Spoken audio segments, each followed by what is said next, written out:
So guys, this is the third and final part in the series of a better approach to your health. So if you've missed the part one and part two, you can click the link in the show notes, which will actually bring you back so that you can watch that. So I'm going to get stuck straight in here with this final part. And as I said, I'm not a nutritionist, I'm not a doctor, I'm not a health specialist or anything like that. These are just hacks and things that I have learned over the years and areas that I've done a lot of research into, and I've dug or delved deeper into it. And I also feel that the things that have benefited me both mentally and physically over the last number of years. Hey, welcome to Wow Words of Wisdom. This is the podcast where we talk about all things mindset, all things confidence, and taking action, even when it feels scary. I'm Sharon McCaffrey, and if there's one thing I know for sure, it's this: your mindset shapes everything. The way you think, the way you show up, the way you go after what you really want, and it all starts in your head. So if you've ever felt stuck, doubted yourself, or wondered if you're really capable of more, you're in the right place. Each week, let's break through those mental blocks, shift your perspective, and start making things happen. So the next thing then is red light therapy. And I do believe this is probably one of my secret weapons when it comes to my skin. I get asked a lot, without trying to sound arrogant here, I get asked a lot about like my skin and how is it so good and glowing. And I really do believe this is one thing that has really changed it, and I've recommended it to lots of friends, and it's the red light therapy masks. So I suppose I'm not just talking vanity here. There is science behind it, and yes, I do care about my skin, but I also care what's going on under my skin as well. And what red light therapy does is it actually boosts collagen, it reduces inflammation, but it also helps with your skin tone as well. And so I've got this red light mask, and it looks like something like every time I put it on, Stephen says, "Here comes Darth Vader." But so it's not aesthetically the most pleasing looking thing, but I just wear it in bed at night. So I do. So literally for the last 10 minutes before I go to sleep, I'll stick it on. I try to do it most nights, and it's portable so I can take it with me when I'm traveling. And I just whack it on. I lie down and obviously let the magic happen. As I said, it's 10 minutes of self-care. And I suppose it just doesn't make my skin glow. It relaxes me. It helps with headaches, and it's even helped with my sleep as well. But I do attribute my even skin tone to it. And I think when I actually realized it was that I bought, like, the one I use is called a Dermay, Dermay. It came from America. It did cost quite a bit of money, and I bought it a few years ago. When I say quite a bit of money, I think it was like about £300 or something at the time. But then I had to pay for taxes and stuff as well because it was coming from the States. But there's a lot of versions that you can get now, like locally and in the UK and Ireland. But I looked at it for a long time and I didn't actually use it because I just thought like, oh, this is something I'm going to need to commit to. And then after a while I said I should use it because I've spent a lot of money on it. And I started using it. And then I started noticing people started complimenting me more on my skin.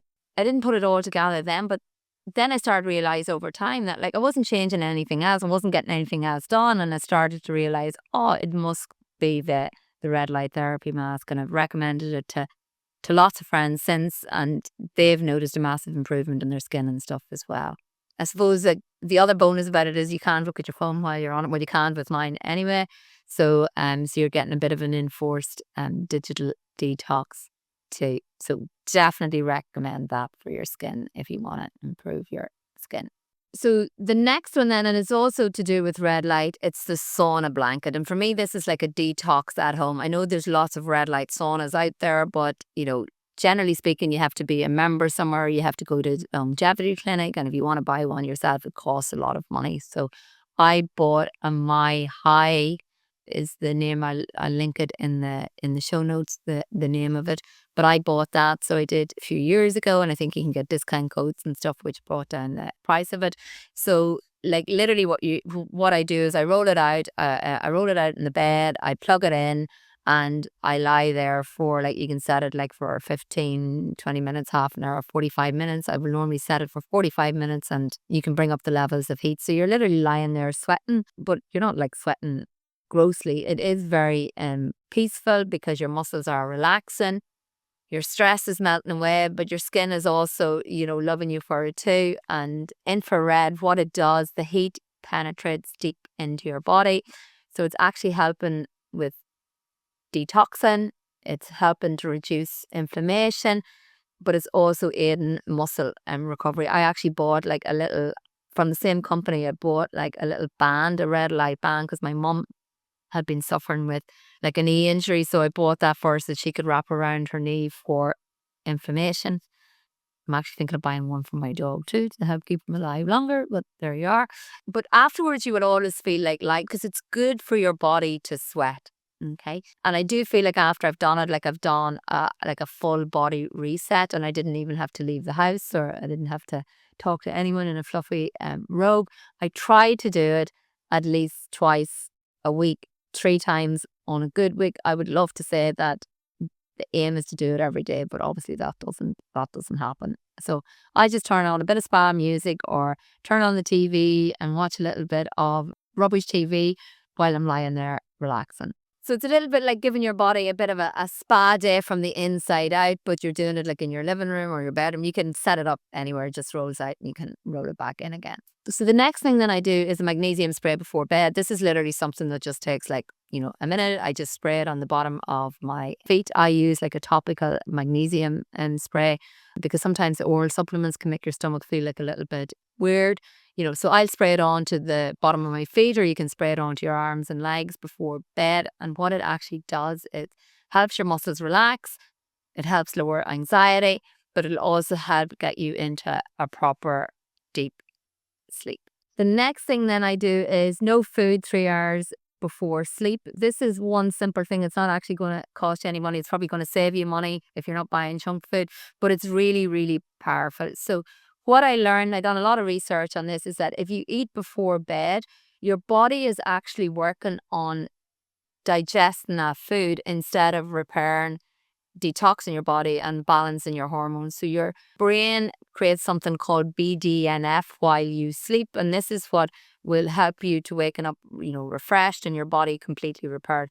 But if you eat before you go to bed, your body ends up, as I said, like it's trying to digest that food, so it doesn't get time to repair itself and create this BDNF, which means then that's why that sometimes you might be in bed, you might get 8 hours sleep, but when you're waking up the next day, you still feel tired. It's because your body didn't actually get time to repair itself. What I really noticed was that, like when I stopped eating late at night, I actually slept better. My skin looked better.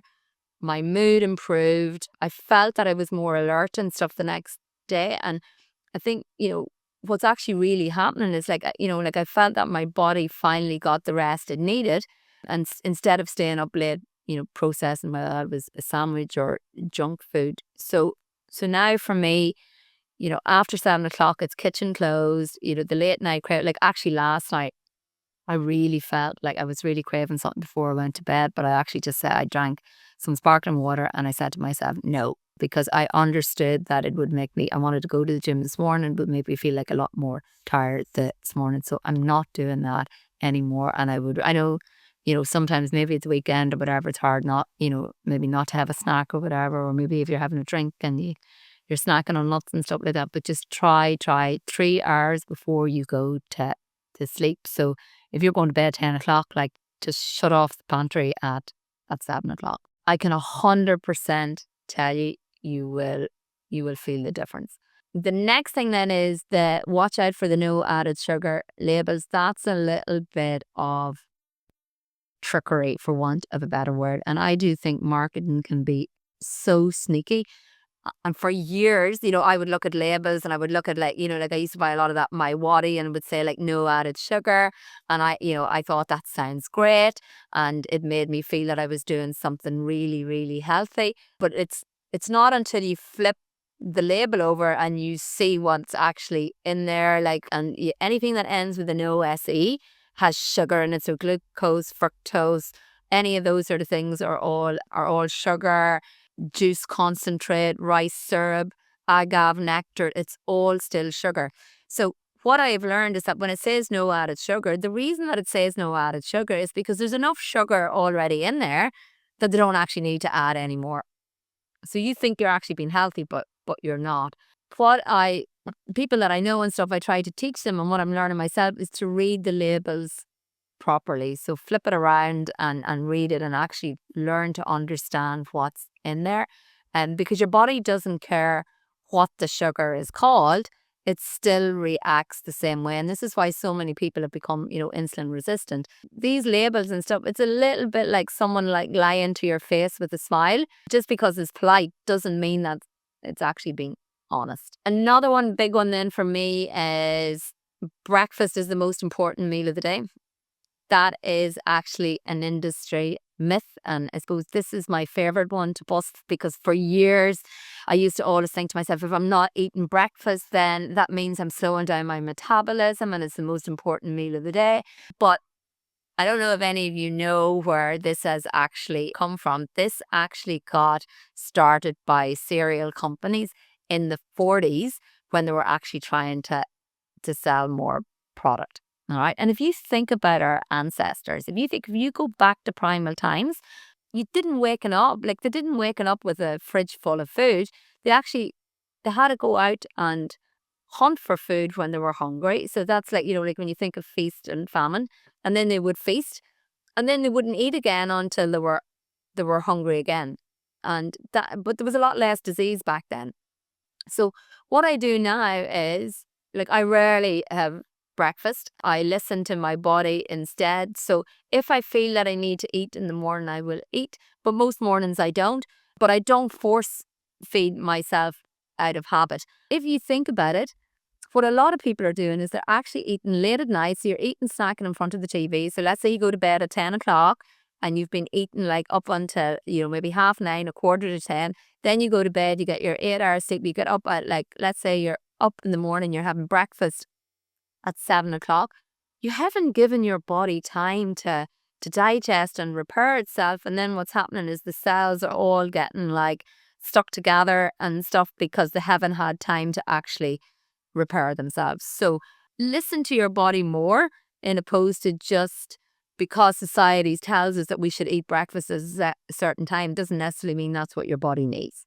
And surprise, surprise, not eating first thing in the morning hasn't made me faint, or it hasn't made me cranky. In actual fact, I feel like I would generally have food normally around 12, 1 o'clock. That would be my first meal of the day. And I feel like I'm ready for it, but I don't feel sluggish and stuff. I feel a lot more alert because I'm eating in tune with what my body needs, in opposed to what some marketing campaign is telling me that I need. Now, the next one is, and I know this is a little bit probably controversial, and a lot of people are going to probably, shout at, their phones and stuff now and go that's not possible or whatever. And I remember in the beginning when I heard it, I thought, oh, no, that's a little bit crazy. I don't know, that's a bit extreme or whatever. But it's a 3-day water fast and autophagy. So autophagy is actually your body's natural way of cleaning up damaged cells and regenerating what's called zombie or senescent cells and creating stem cells. Okay, so the 3 days with just water, I know it sounds really intense, but for me, it's not about weight loss or anything like that. It's about repairing my body. So with a 3-day water fast, your body goes into autophagy, which means that all these dead cells and bad cells and zombie cells get all cleaned up and eradicated out of your system. But your body also creates stem cells. And what a stem cell is, when an athlete has an injury, what they will inject into that injury are stem cells. So that stem cells are cells that go throughout your body to help repair wherever the damage is. And I remember when I heard this, so I'll give you a bit of an example, and I'll tell you how I do the 3-day water fast. So I had a pain in my leg for a while. I've been going on maybe for about 6-7 months. And I had heard about this on a podcast, and I just thought it's a little bit extreme. Don't know if I'd be able to do a 3-day water fast. And I'd heard all about the stem cells and regenerate and creating new stem cells. So I had this pain in my leg, and I was going to physio for a while, but nothing much was really changing. And then I thought I wonder if I done a 3-day water fast, would it help? So I prepped myself for this 3-day water fast. I went and done it. I'm not saying that it was easy, but it wasn't as hard as I thought it was going to be. And I'll give you some tips and tricks on it now. But I kid you not, the pain was gone and it's never come back. So that was enough proof to me to prove that this actually works, because our bodies do know how to repair themselves naturally. The problem is, in today's society, we generally go for the band-aid and we look for the pill or the tablet or the pharmaceutical equivalent that's going to solve the problem, in opposed to actually trying to repair our bodies ourselves. So a few little tips on doing it. You don't want to just randomly turn around and say, right, I'm going on a 3-day water fast. You want to prep your body in advance for it. So what I do in the lead up to it, like the day before, I will normally eat meals that are food that is high in healthy fats. I eat a lot of protein and stuff too. So I'll have stuff like avocado, olive oil, all of that, because healthy fats satiate you, so they make you feel fuller for longer. So I normally time it, right? Because it's a 72-hour water fast, right? So if I time it that I have my last meal like about 5 or 6 o'clock, let's say on the Monday, let's say Monday is the day. So if I do that, I'll try to do it during the week when I'm actually busier, so my mind's not thinking about food. So if I have my last meal then and it's high in healthy fat, then I normally wouldn't eat until about 12 or 1 o'clock in the day anyway. So by 12 1 o'clock the next day, I almost have 24 hours done. All right. So you can have tea, you can have coffee, but it has to be black, no milk or anything like that there.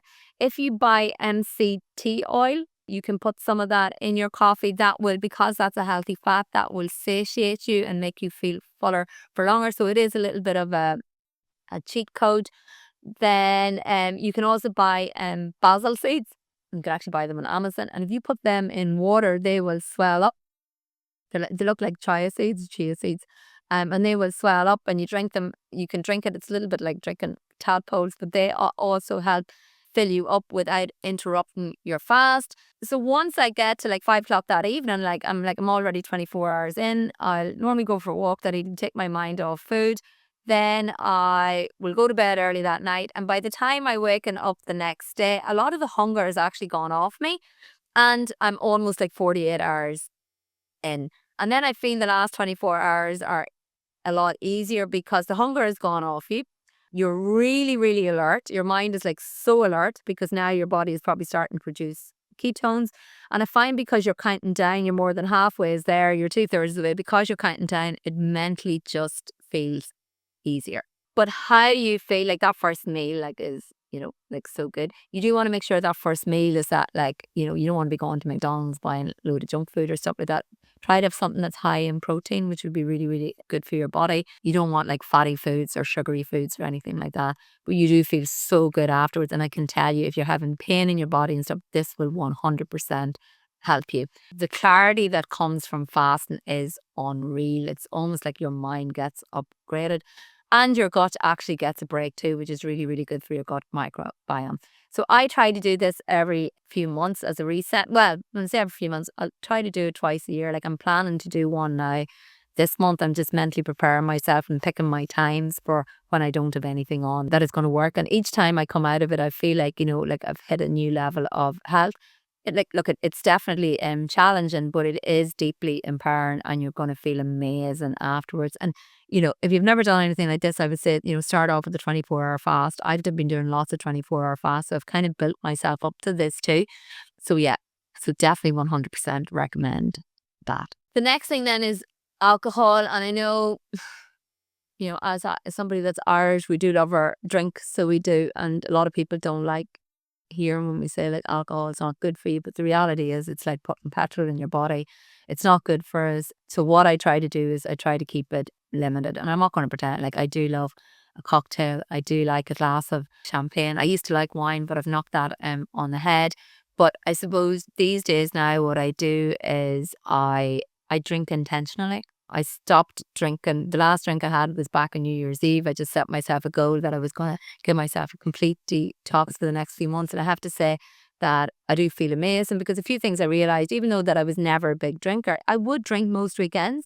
And I realised that alcohol was messing with my sleep. It's messing with my hormones, my gut, my mood. And, and once you know that, like, it's hard to unknow it. And I started realizing, like, the mental clarity and stuff I was getting and how I was feeling from not drinking was so much more beneficial than drinking. So now it's the occasional glass, not like the go-to stress relief. And I've probably swapped the wine and the cocktails for walks, for my red light and my magnesium spray. But look, I know, like, it's whatever works for you, but like everything in moderation. As women, we can't process as much alcohol as our male counterparts. It's not good for us. We're poisoning our bodies. And in my mind, I think, health and preventing disease is more important to me than actually having a glass of wine. The next thing then are walnuts, and these are like brain food, and they're a real cancer warrior. So they support your brain health, but there's so much more, going on, I suppose, under that shell. So firstly, walnuts are one of the most nutrient dense nuts out there. They're rich in omega-3 fatty acids. They've got particularly ALA, which is alpha linolenic acid, which your body converts into DHA and EPA. So both are essential for cognitive function. They're essential for your mood regulation, but also for reducing inflammation. But what makes walnuts truly anti-cancerous is it contains specific polyphenols, which get converted by the gut bacteria into urolithins.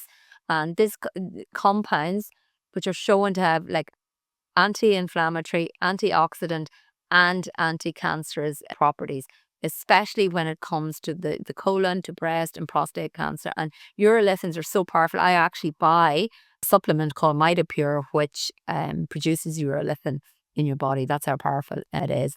So they also help reduce angiogenesis. That's the process where cancer cells create new blood vessels to feed themselves. So you want to stop that. They actually promote damaged cells, like dying off. They support healthy hormone metabolism, and that's especially useful for estrogen-related cancers. Just one handful a day, about 6 to 8 walnuts, is enough to start reaping those benefits. So think of them as your daily edible insurance policy. I always have a packet of them in the cupboard, and every evening I'll just put my hand in, take out a handful of them, and I'll eat them. And sometimes I make scones and stuff like that, and I'll put them in that. They're also great for your skin. They're great for your sleep, but they're also great for your satiety, which is like feeling full. So, add them whether that's to porridge, to salads, or if you just want to eat them straight.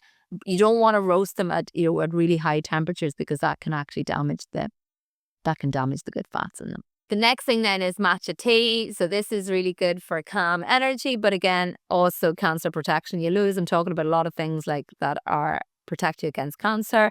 Think about that age in life now that I watched my dad die from it. So that has led me down that route of like wanting to prevent it. So matcha is like, that's the finely ground green tea powder. It's basically like green gold. Okay. And it's unlike the regular green tea where you like steep and toss the leaves. With matcha, you're actually drinking the whole leaf, which means that you're getting up to 137 times more antioxidants. So it's very, very concentrated. It's got some really powerful polyphenols in there that has been heavily researched for, its anti-cancerous, anti-inflammatory and brain protective benefits. So the star of the show here is EGCG, which is a really powerful polyphenol, and it has been heavily researched for its anti-cancer, anti-inflammatory and brain protective benefits. And what it does is it inhibits cancer cell growth, and it supports like cell death, getting rid of the bad cells. Again, it cuts off cancer cells' blood supplies, and it acts as an antioxidant to neutralize free radicals. It also supports the liver detox, hormone imbalance, and immune function. But here's what I love most about matcha. It gives you energy like without the crash. It contains an amino acid that promotes calm, focused alertness. So unlike coffee, which spikes your cortisol, matcha gives you a little bit more of a zen buzz. So I would normally drink it like around the mid-morning or like early afternoon. I normally drink it hot. Some people will drink it iced. You can put like, you want to put almond milk, coconut milk in it. Stay away from, the ones where you can buy in coffee shops, like flavored matchas, but they're generally like laden with sugar. So you want to stay away from that. You want to keep it as natural as possible. And I go for the ceremonial matcha because that's the purest form. It is expensive, like to buy, like for so little, but it's going to last you a long time and it's so beneficial. So then the next thing then are polyphenols. And, I started learning about these a few years ago, and then I started looking out for research on what polyphenols are in. But what polyphenols are, it's really your body's like natural shield. So they're bioactive plant compounds that act like natural bodyguards. So they're defending your cells against stress, inflammation, DNA damage. But you'll find them in deeply colored fruits. You'll find them in vegetables, herbs, teas, spices, some nuts, and seeds. And what do? They reduce oxidative stress, and that plays a huge role in cancer, in aging, but also in chronic illness. They support gut health by feeding good bacteria, and they improve insulin sensitivity and metabolic function. They boost your brain health, your cardiovascular health, but also your skin glow. And they work as natural anti-inflammatories. And unlike synthetic ones, they actually nourish while they heal. So here's how to get more polyphenols into your body daily. So the top polyphenol rich foods are like berries, so especially like blueberries, blackberries, raspberries, dark chocolate. So you want to look for chocolate that's 85% plus and with minimal sugar. Your olives, olive oil. I get my olive oil from a farm shop here, and it comes straight in from Spain. You want to get the first cold pressed olive oil. You want to get it in a glass bottle. A lot of the stuff that you buy in the supermarkets and stuff like is rubbish, and I know you'll spend a little bit more on it, but like it's so much more beneficial. You'll get polyphenols in herbs and spices, so like turmeric, cloves, rosemary, thyme.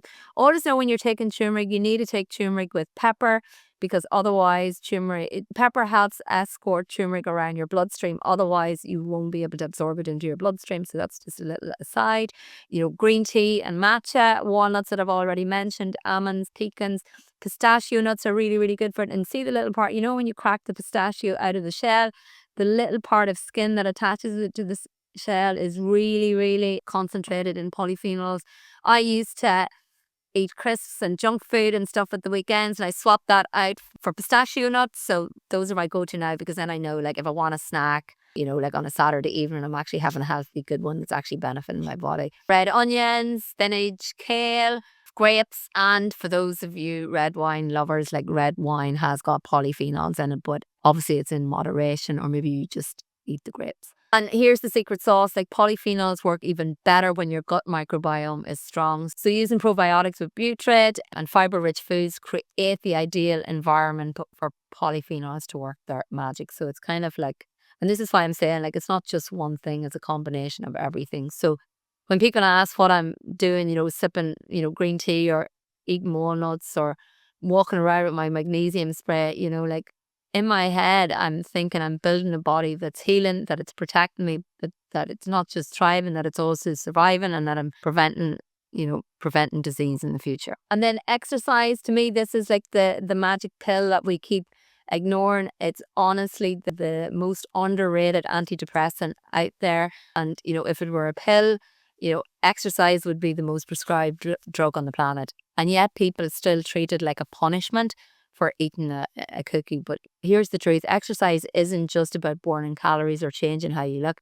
It's about changing how you feel, how you age, how you think, and, and how you show up in life. So my goal always is, at least 3 to 4 times a week. That's what I aim for. I don't profess to be a bodybuilder or anything like that there, but I do ensure that I'm getting regular exercise. And here's what regular exercise actually does for you. So the first thing it does is boost your mood, and it boosts your mood by flooding your brain with feel-good chemicals like endorphins, dopamine, and serotonin. And that's better than any glass of wine or any shopping spree. Like, don't tell me that you go and do exercise and then you feel crap afterwards. You might hurt, but you definitely, your mood is boosted.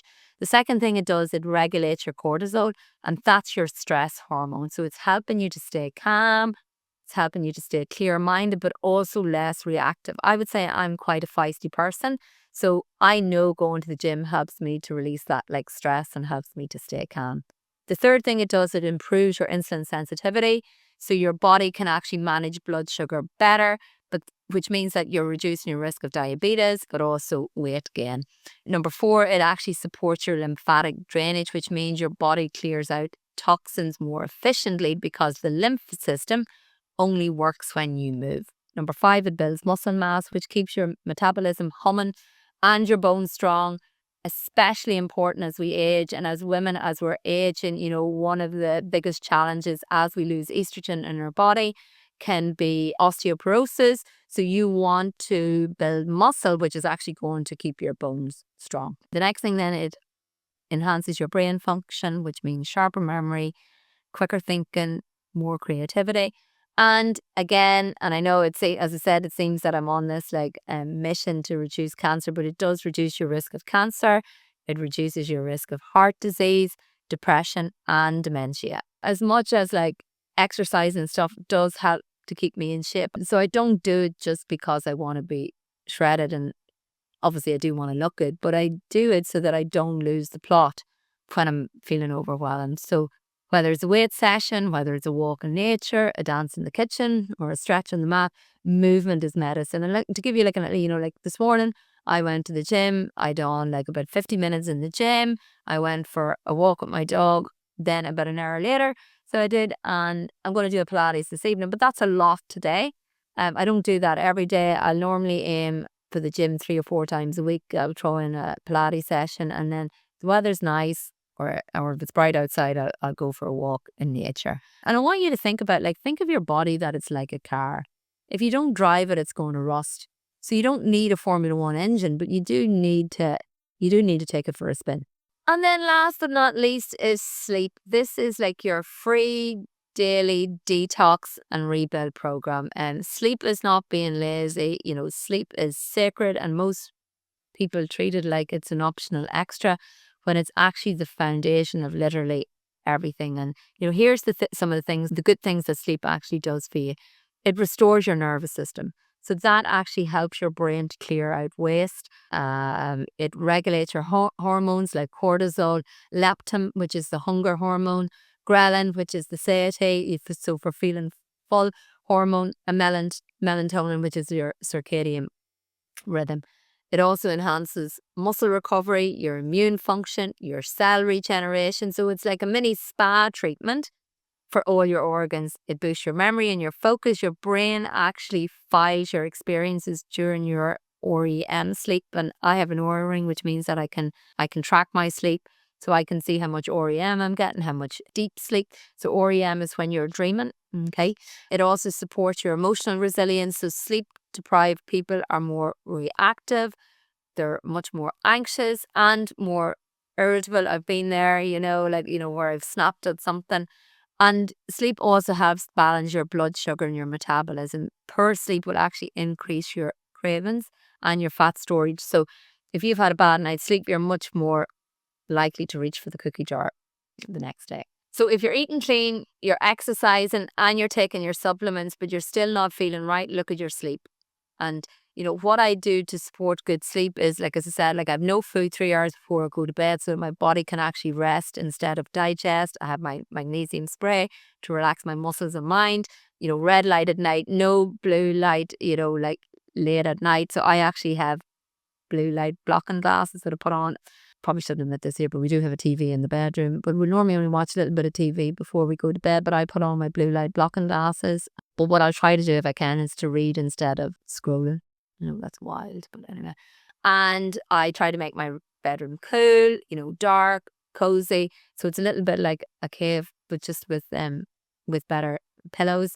And how I look at it is skipping sleep is like trying to charge your phone while it's still downloading updates. You'll end up half charged and just a little bit glitchy. So try to prioritize that. I aim for 8 hours sleep, and I know it's not always possible, but worst case scenario, I'm getting 7. It's the first thing I check every morning is my Oura ring, and you should get some device if you can, to track this, because I always say if there's something that you can measure or track, you can improve it. But what I'm really looking at is my deep sleep, and you want to be aiming for an hour and a half of deep sleep every night, and that's what I aim for. So finally, look at my final thoughts. As I said, it's been there's been a lot in these few episodes.